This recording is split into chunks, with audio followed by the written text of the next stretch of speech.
আল্লাহর আইনকে না মেনে অন্য কোন আইনকে মেনে নেয়, বিশ্বাস করে নেয়, তার ঈমান আছে না গেছে?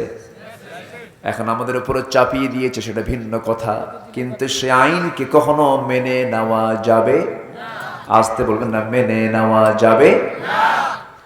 গোটা পৃথিবী জুড়ে ইসলামের বিরুদ্ধে 70 থেকে 80টি মানব রচিত মতবাদ আছে।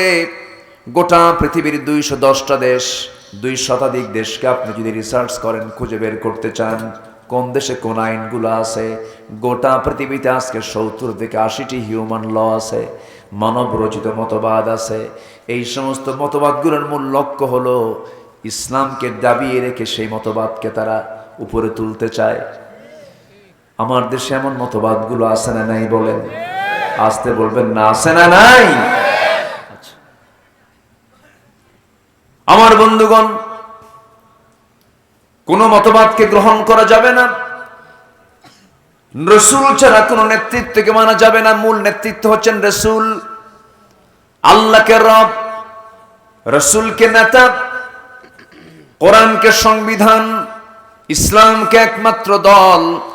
এই কয়েকটা আর্টিকেলের পক্ষে যদি আমি আপনি না যদি অবস্থান নেই, আমার ইমানটা এখনো ভালো করে আনা হয় নাই। আল্লাহ আমার রব, রাসূল আমার নেতা, কোরআন আমার সংবিধান, ইসলাম আমার দলীয় নাম, দলের নাম। এই 4 কথার মধ্যে যারা নখ ঢুকায় ফেলবে, আমরা তাদের জিহ্বা টেনে ছিড়ব।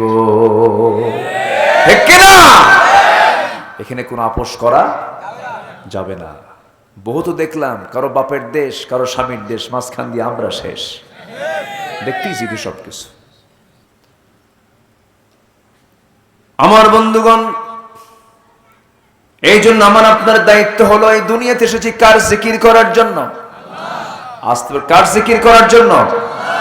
আবার জিকির মানে কিন্তু আমার দেশে একটা ধারণা হলো আল্লাহ আল্লাহ, এটা একটা ধারণা মানুষের, তাই না? এরকম একটা ধারণা যে জিকির মানে এটাই, কিন্তু জিকির মানে কিন্তু এটা নয়। আচ্ছা, আমার ভাইয়ের নাম সেলিম, তাই না?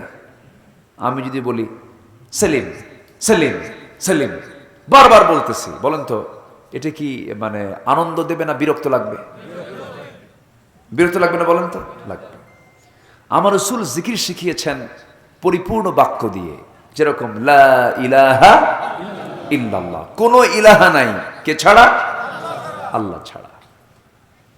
ওয়া যাকারা ইসমা রাব্বিহি ফাসাল্লা, ঠিক আছে, আল্লাহর নামের, আল্লাহর যে নামগুলো আছে তা ধরে তুমি ডাকো। আল্লাহ, রহমান, রহিম, গফফার, গফুর, সত্তার, জব্বার। আমার রেজাউল ভাই কই? সবগুলো নাম কইছে কিন্তু আমার আগে, সবগুলো নাম আমার ভাই বলে দিয়েছেন। খুব সুন্দর কথা তিনি বলেছেন। বলি আলহামদুলিল্লাহ, ডাকবো, সমস্যা নাই। কিন্তু আমার দেশে জিকিরের নামে কিছু ভণ্ডামি আছে না নাই? এগুলো দরবার কিন্তু কম না। চট্টগ্রামে একটা মাজারের নাম আছে বদনাশার মাজার। বদনাশা, ওই যে যেটা বাথরুমে বদনা ইউজ করে না, বদনাশা। রাজশাহীতে আছে বিড়াল শাহের মাজার।